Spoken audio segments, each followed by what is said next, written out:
Hello everyone, my name is Jenny. I'm the founder of Draw Academy. It's where we support people in enhancing their self-awareness and well-being, especially after they've experienced a loss. Have you suffered a loss? Have you been so overwhelmed with emotions? Have you faced doubt on what to do next, where to go? This is a common thing following a loss. In a process many of us call grief. I have experienced this myself. A few years ago, when I lost my marriage, I'm sure some of you have heard the story, but I'll just say it again to put it in context for those who haven't. I lost my marriage and I was in such an emotional overwhelm. I was distraught. And on that day, while in the midst of confusion on what to do, I thought, I think I would call my dad because he always knows what to do. He always knows how to solve problems. But I couldn't because he died the month before. And as a matter of fact, on that day, it was meant to have been his birthday. That just threw me to a very deep pit of hopelessness, of pain, of sadness. And I wept all night. Now, when I woke up the next morning, I found myself on the landing. I don't know how I got there.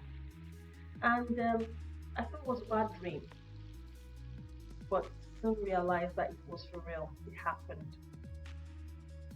I then went over to check on my two little children who were still fast asleep. And as I looked at them, I saw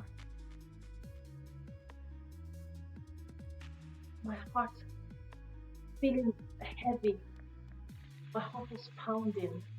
My vision wasn't clear. I felt faint. I felt the emotions bubbling from within me. I felt overwhelmed. And then there was that feeling of shame. I felt like a failure. And there was a little voice in my head that said, you wouldn't amount to anything. You failed. And I looked at my children and made a silent promise that this loss will not have any negative impact on them, such that I am less of the best mother I could be for them, and they are less than their best selves. But I didn't know how to get that done. I didn't know how to make that happen. So, despite working full time as a doctor and caring for my children, I was very determined to find a way. So I got immersed in books, courses, podcasts, and all sorts of learning material. Yes, I prayed. I needed inspiration. It was a difficult time then. And all this I did at night time, obviously after work, after the children had gone to bed. So that was my study time at night. So one night, I was studying, and then the pen dropped.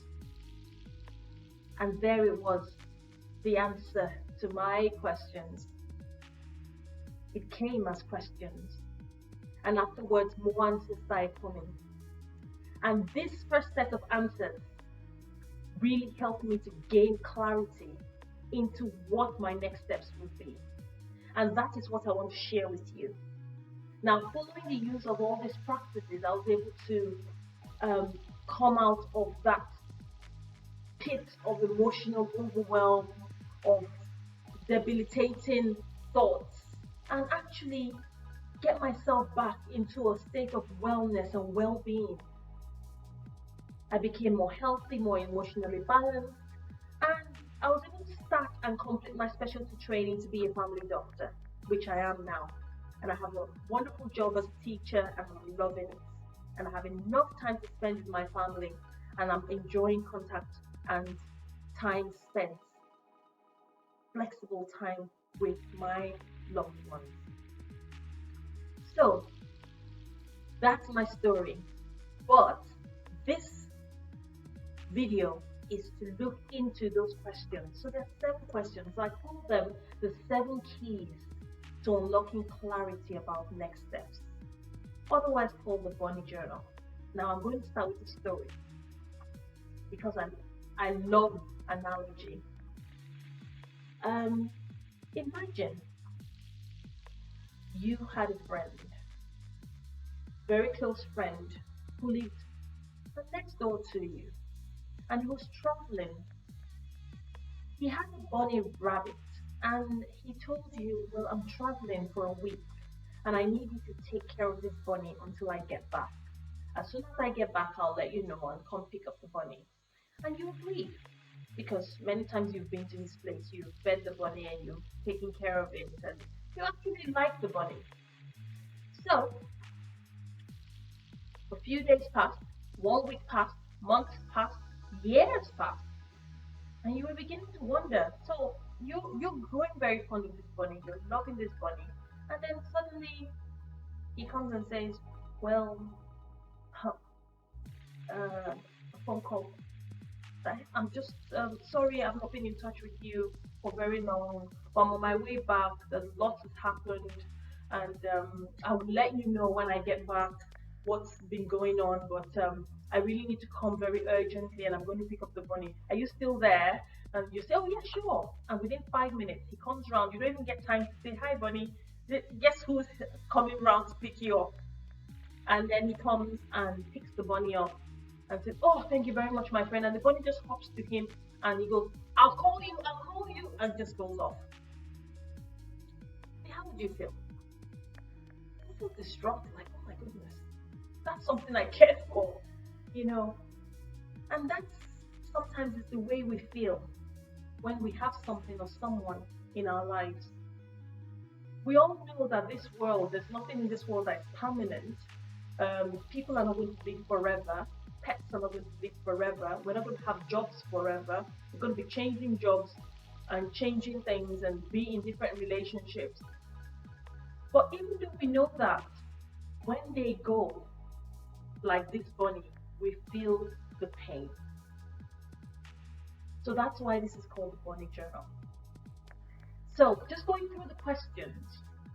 The first question is, what did I enjoy about being with the bunny? Hmm.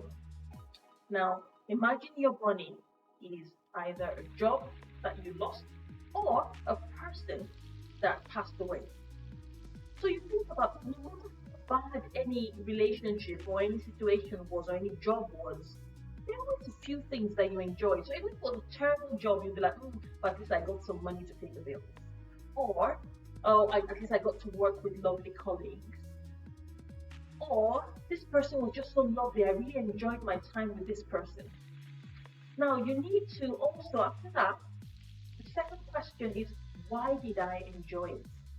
So, you probably enjoyed it because obviously, like I mentioned before, because you paid the bills, because of the people that you were in contact with, and also maybe because this person made you feel happy and took care of you. Now, the third question, what did I hope for in relation to money? Now, if it was a job, you think, "Oh yes, I was hoping that I'll get promoted after a couple of years and maybe move to another firm and gain some competencies." Or maybe it was a situation whereby you were hoping that you would go for the top management post due to repeated promotions. If it's a person you've lost, it will be, I actually thought that this person would be around for my wedding, or this person will not have broken up with me. I thought we were going to get married. Things like that. Now, number four question is, what did I not enjoy about being with a bunny?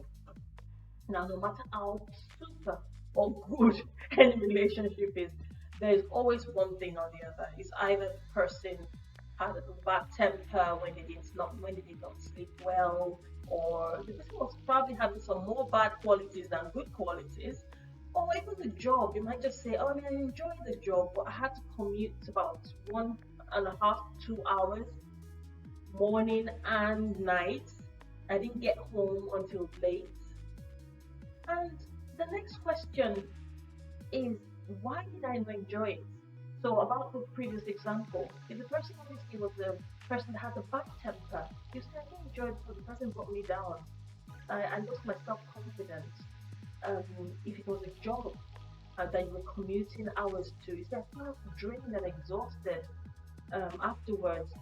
So my productivity wasn't fantastic, and that made me um, have a strained relationship with my family.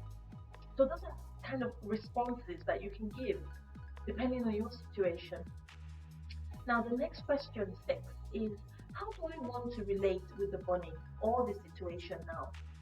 Now, obviously, if the bunny is still alive and well, or it's like a job or an opportunity,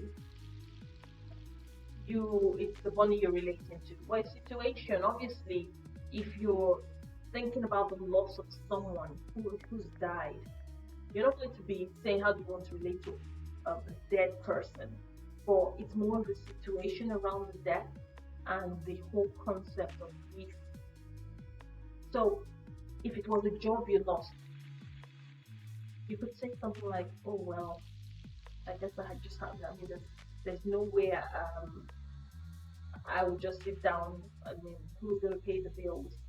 So maybe I just have to move on, dust my CV and or my resume, and start looking for something." So that's you moving on. Now, if it's a relationship, you could also pick the same kind of phrase. If it's someone who's passed away, you might say, I don't think I'll get over this, obviously, but maybe if someone so close to you, well, I'll do them proud. Can maybe some people make a promise of what they're going to do to make that person proud. So when the person is looking down from on high, the person would say, "Yeah, that's my boy, that's my girl," kind of thing. Then the second question is, why do you want to relate in that way? And that's saying, helping to address why you want to feel the way you want to feel. Some people would say, for peace of mind. Well, I mean, for your well being, for your health. Some would say for financial breakthroughs and for financial stability, depending on whatever your money is in this situation. So, this set of questions are questions that help you gain clarity on what you want to do next. Now, it's recommended that you do them on a daily basis for at least 7 days. It doesn't mean you do 7 days and stop. You do it for at least 7 days, where you know that you're coming close to an answer is when the overwhelming emotions of answering the question is not causing you so much distress. I mean, you look at the first question or maybe the third question, you start to cry, and you're unable to complete that for another 30 minutes. So when you see that the overwhelm is less, and your final two answers, that's how you want to relate to the bunny and why you want to relate in that way going forward, when they are consistent, then you know you've got your clear next steps. So if you're still journaling and doing it for more than 7 days, that's absolutely fine. It's something I did it for a long time. I still do it sometimes because obviously we do experience a loss every now and again. So for every loss I experience, I go through the questions. And obviously, there's some past losses as well. So I restructure and then go through the questions as well to just gain clarity on where I want to go next with this. So be kind to yourself, show yourself some love, and hopefully this tool will be able to help you. I do honor you for getting on this program to gain clarity about your next steps. I hope it serves your purpose. Okay, now I'm going to put the link for the downloadable PDF with the questions and the worksheets so that you can have them and you can start journaling. Take care. Until we meet again, stay well.